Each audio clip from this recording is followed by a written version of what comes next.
Bonjour à tous. Aujourd'hui, cette vidéo est sur l'hypersensibilité. Il est évident que pour faire un vrai chemin spirituel, il faut développer sa sensibilité. Donc certaines personnes sont déjà dans l'hypersensibilité.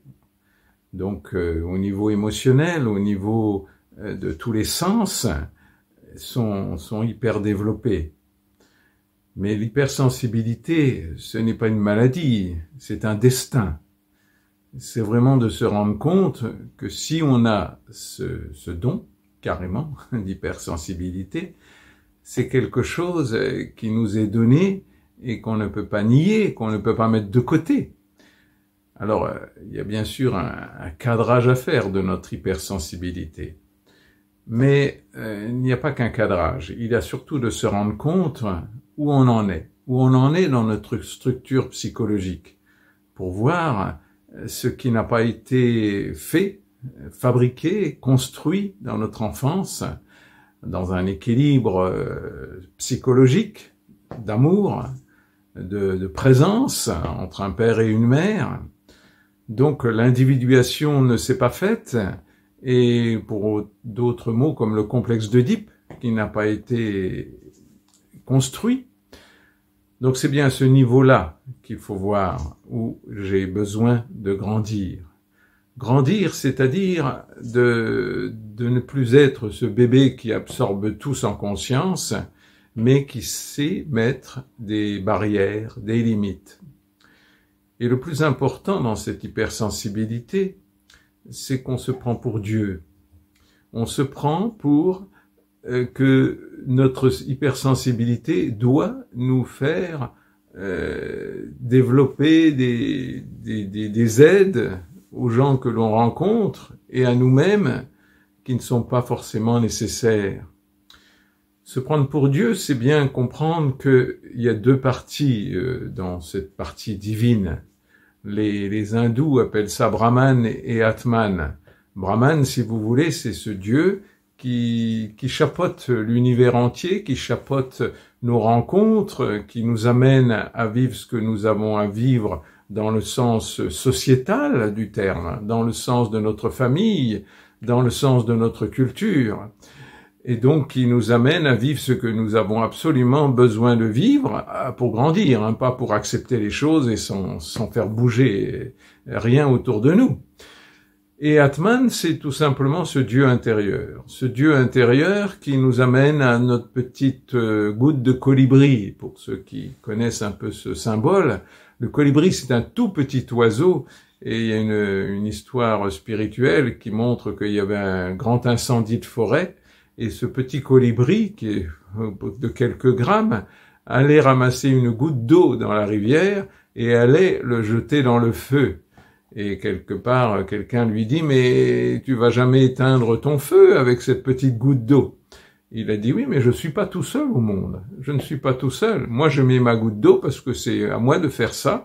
Et les autres, ils font ce qu'ils veulent et ce qu'ils peuvent. » Donc c'est bien ça, le Atman. C'est de se rendre compte que l'on a une mission de vie à l'intérieur de nous, mais qui n'est qu'une petite goutte d'eau. Mais seulement les millions de petites gouttes d'eau font une grande rivière. C'est encore un symbole spirituel assez courant. Donc c'est bien de comprendre qu'on a juste à donner notre petite goutte d'eau et on n'a pas à se prendre pour Dieu, c'est-à-dire de vouloir changer le monde. Le monde est ce qu'il est, le monde il grandit s'il a envie de grandir et c'est pas à nous, à l'individu, de changer le monde. Nous avons juste à sentir ce qui est juste pour nous, ce qui nous fait plaisir de donner et ce qui nous met en joie et qui nous permet de respecter nos propres limites.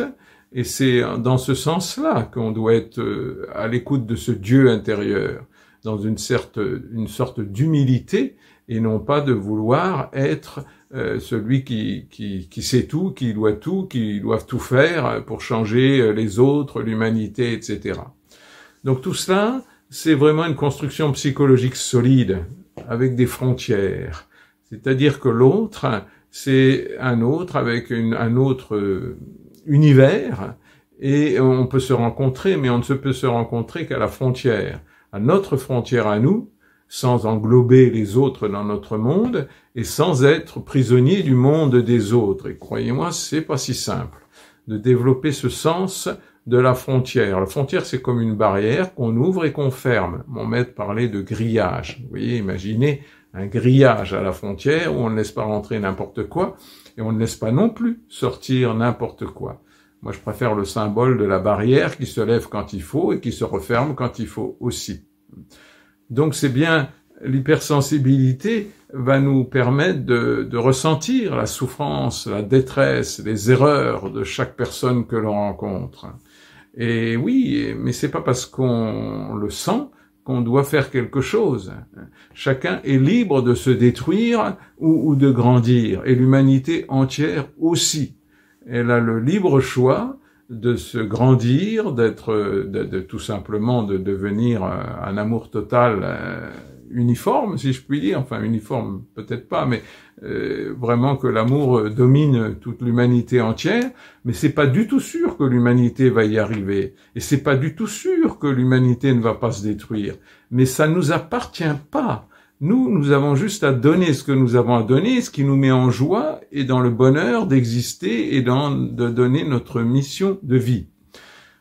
Par exemple, aussi aider quelqu'un qui n'a rien demandé, aider quelqu'un qui n'est pas prêt à entendre quelque chose, c'est de faire du mal à cette personne, c'est même de la maltraitance. Puisque quelque part, s'il n'est pas prêt, vous allez l'aider à développer un système de défense encore plus fort. Et donc, au lieu de lui faire, entre guillemets, du bien, de l'ouvrir, vous allez le fermer. Donc, c'est vraiment l'opposé de ce que la vie nous demande de faire. Donc, l'hypersensibilité, oui, avec la conscience de chaque être, avec ce qu'il a à vivre, avec son choix de vie et son choix de tous les jours d'ailleurs. Et donc chacun étant libre de se détruire, de s'enfermer dans un monde culturel, dans un monde religieux, dans un monde familial, dans un monde géopolitique. Ça, c'est le choix de chacun. Donc on n'a pas à intervenir dans ce choix.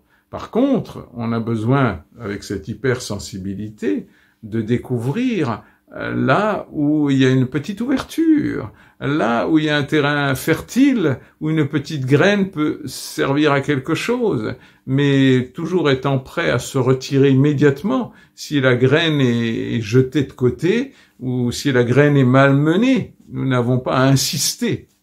On peut proposer quelque chose, on peut dire un petit message, un petit sens, un petit symbole. Et puis, la personne, elle est libre de le rejeter. Et donc, elle est pas prête. Elle est pas prête. C'est pas un problème. C'est pas notre problème. C'est le problème de Dieu, si on veut. Mais c'est pas le nôtre. Donc, on a juste à donner ce que l'on peut donner. Donc, l'hypersensibilité, oui, c'est pas une maladie, ça c'est sûr, c'est pas les médicaments qui peuvent faire quelque chose, c'est nous-mêmes qui devons grandir et de se rendre compte que c'est notre destin de cette hypersensibilité, que c'est un cadeau magnifique, un cadeau gigantesque. Ce n'est pas facile à vivre, mais pourquoi voulez-vous que la vie soit facile à vivre? Elle n'est pas faite pour être facile à vivre, elle est faite pour être dans notre destin, dans notre chemin de vie. Et dans ce destin, dans ce chemin de vie, j'essaye de me protéger, souvent d'aller dans la nature, de ne pas me mêler à des conversations destructrices, prendre de la distance. La distance avec mes émotions, la distance avec les autres, avec les autres énergies. Car souvent, cette hypersensibilité, ça montre une espèce de noyade dans l'énergie collective. Donc, c'est bien de sentir aussi notre aura, de la renforcer, pour que notre aura ne soit plus polluée par les autres.